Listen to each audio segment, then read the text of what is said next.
पुणे बँगलोर हायवेवरचा खंबाटकी घाट. या घाटातल्या एका तीव्र वळणावर जिथे नेहमी भीषण अपघात होतात, तिथे जवळच झाडांच्या आडोशाला एका 55 ते 60 वर्षांच्या म्हाताऱ्याची झोपडी होती. नाव त्याचं दगडू. गावातले आणि हायवेवरून जाणारे लोक त्याला गिधाड वल्चर म्हणायचे.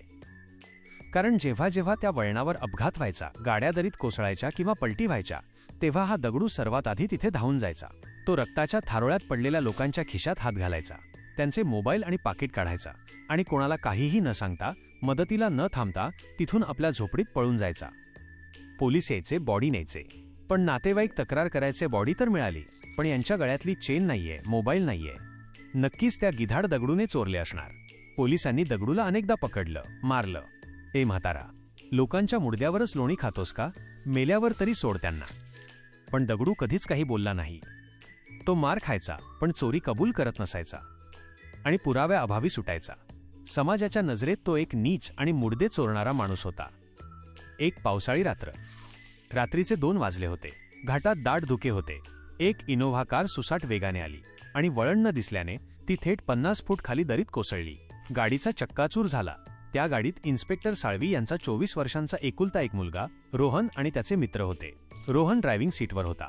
तो गंभीर जखमी झाला होता, पण त्याचा श्वास चालू होता. नेहमीप्रमाणे दगडू तिथे पोहोचला. त्याने पाहिलं रोहन शेवटच्या घटका मोजतोय. दगडूने रोहनच्या खिशात हात घातला. त्याचा आयफोन काढला. हे दृश्य वरून येणाऱ्या एका ट्रक ड्रायव्हरने पाहिलं. त्याने पोलिसांना फोन केला. साहेब, अपघात झालाय आणि तो गिधाड दगडू पोराचा मोबाईल चोरून पळाला. इन्स्पेक्टर साळवी आपल्या पूर्ण टीमसह घटनास्थळी पोचले. त्यांनी आपल्या मुलाचा मृतदेह पाहिला. त्यांचा आक्रोश गगनात मावेनासा झाला. तेव्हाच त्या ट्रक ड्रायव्हरने सांगितलं, साहेब, त्या दगडूने तुमच्या मुलाचा फोन चोरलाय. साळवींचा डोळा रागाने लाल झाला. आज त्या म्हाताऱ्याला जिवंत सोडणार नाही. माझ्या पोराचा जीव गेला आणि हा चोरी करतोय. साळवी आणि हवालदार लाठ्या घेऊन दगडूच्या झोपडीवर गेले. दगडू एका कोपऱ्यात बसला होता. साळवींनी जाताच त्याला लाथाबुक्क्यांनी मारायला सुरुवात केली. हरामखोर, माझ्या पोराचा मोबाईल दे. किती विकलास तुझी माणुसकी? मुडद्यांचे पैसे खातोस? दगडूला रक्ताची उलटी झाली, पण त्याने हात सोडले नाहीत. तो खुणेने सांगत होता, मारू नका. साळवींनी झोपडीची झडती घ्यायला लावली. झोपडीच्या आतल्या खोलीचं कुलूप तोडलं. आतलं दृश्य बघून साळवी आणि पूर्ण पोलीस फोर्स जागीच थिजली. त्या छोट्याशा खोलीत लाकडी रॅकवर 300 ते 400 मोबाईल फोन्स ओळीने मांडून ठेवले होते. त्यात नोकियाच्या डब्यापासून ते महागड्या आयफोनपर्यंत सगळे फोन होते.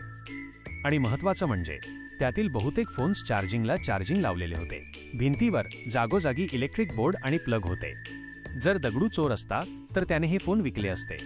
पण हे सगळे फोन इथे का आहेत आणि ते सुरू का आहेत? साळवींनी रागाने दगडूला विचारलं. हे काय आहे? दुकान मांडलंय का?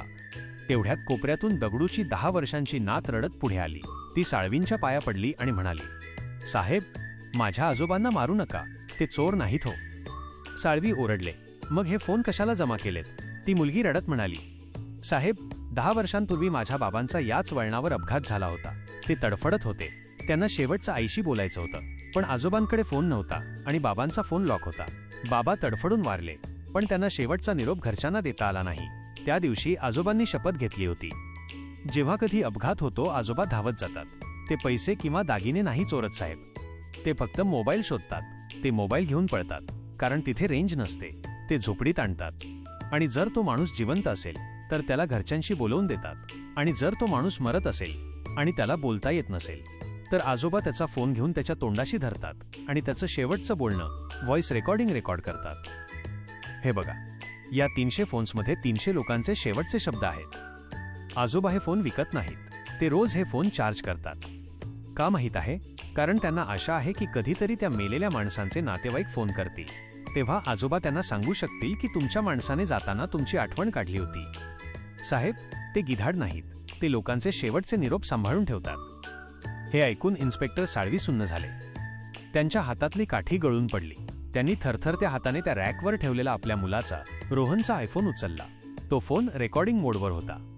साळवींनी प्ले बटन दाबलं. त्या शांत खोलीत रोहनचा वेदनेने भरलेला पण स्पष्ट आवाज घुमला. बाबा, मला माहीत आहे तुम्ही खूप कडक आहात, पण माझं खूप प्रेम आहे तुमच्यावर. आईला सांगा मी रडलो नाही. आणि बाबा, प्लीज ड्रायव्हरला मारू नका. चूक माझी होती. लव्ह यू बाबा. साळवींनी तिथेच हंबरडा फोडला. ज्या मुलाने शेवटच्या श्वासाला सुद्धा वडिलांच्या प्रेमाची आठवण काढली होती, तो आवाज या दगडूमुळे आज साळवींना ऐकायला मिळाला होता. जर दगडूने तो फोन आणला नसता, पोलीस स्टेशनच्या लॉकरमध्ये तो फोन डेड झाला असता आणि रोहनचे शेवटचे शब्द कायमचे मिटले असते. साळवी धावत दगडूच्या जवळ गेले. त्या रक्ताळलेल्या मळक्या म्हाताऱ्याला त्यांनी छातीशी कवटाळलं. माफ करा बाबा, मी तुम्हाला चोर समजलो, पण तुम्ही तर देवाचं काम करत होतात. तुम्ही माझ्या पोराचा जीव नाही वाचवू शकलात, पण तुम्ही मला माझं आयुष्य परत दिलंत. त्याचे हे शब्द आता मी मरेपर्यंत जपून ठेवीन. त्या दिवशी साळवींनी फक्त दगडूची माफी मागितली नाही, तर त्या 300 फोन्सच्या मालकांना शोधून त्यांचे फोन आणि त्यातील शेवटच्या आठवणी परत केल्या. ज्या दगडूला जग गिधाड म्हणत होतं, तो प्रत्यक्षात आत्म्यांचा रखवालदार होता. काही माणसं अशी कामं करतात जी समजायला जगाची बुद्धी कमी पडते. कोणालाही चोर किंवा वाईट म्हणण्याआधी त्याची बाजू समजून घ्या. कधी कधी घाणेरड्या कपड्यातली माणसं सोन्यासारखं मन जपत असतात. माणुसकी अजूनही जिवंत आहे, फक्त ती आपल्याला ओळखता आली पाहिजे. अशीच ही हृदयस्पर्शी कथा आवडली असल्यास लाईक करा, आपल्या मित्रमैत्रिणींसोबत शेअर करा आणि अशाच प्रेरणादायी कथांसाठी चॅनलला सबस्क्राईब करायला विसरू नका.